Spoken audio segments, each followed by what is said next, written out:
There is a strong feeling in some quarters that the WHO colluded in a cover-up of the beginnings of the outbreak of COVID-19 in China. Is that the case? Oh, absolutely not. Your boss, Dr.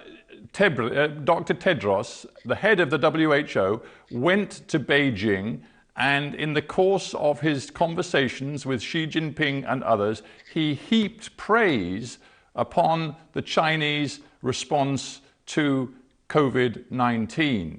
Now, knowing what we know, do you deeply regret that? Can I interrupt you at this point? It is really important that your viewers understand exactly what Dr. Tedros was doing. He was praising the way in which the Chinese government responded to the outbreak when they realized what was going on.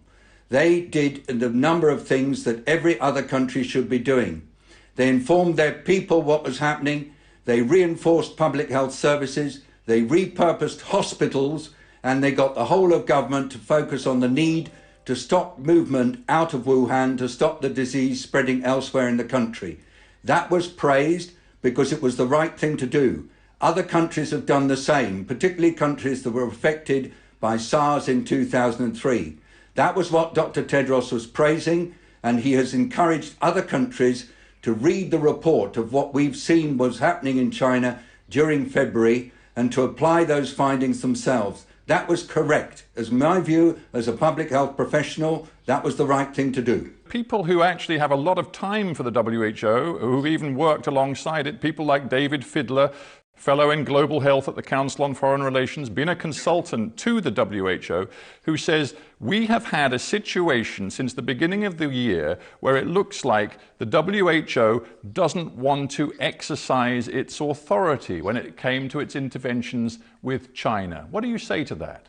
The World Health Organization has been very clear since the middle of January that there was a sense that this was a major and serious disease.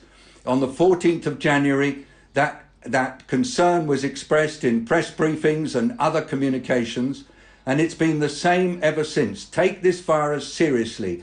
Act quickly when you've got cases within your country. Do not behave as though it's a mild disease. Do not treat it like it's flu. And that advice has been the drumbeat that's come from WHO since January. One more point.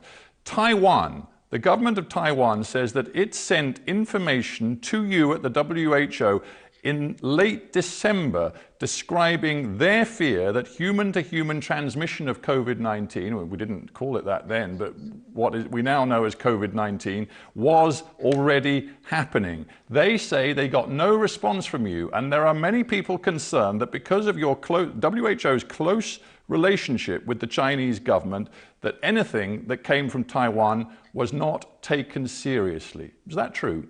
Well, that's not true. So let me just give you the facts as I understand them. And I want to stress I was not working for WHO at the time. I started working as a special envoy initially at the end of January. Now, on the 31st of December, China reported that it found a cluster of pneumonia-like illness in Wuhan, in Hubei province. And that report went to the WHO. On the same day, authorities in Taiwan wrote to WHO saying, we've heard that there is an outbreak of atypical pneumonia in Wuhan. Can you tell us anything about it? The WHO, as far as I understand, was not given any information from Taiwan that was different from what they received from the government of China.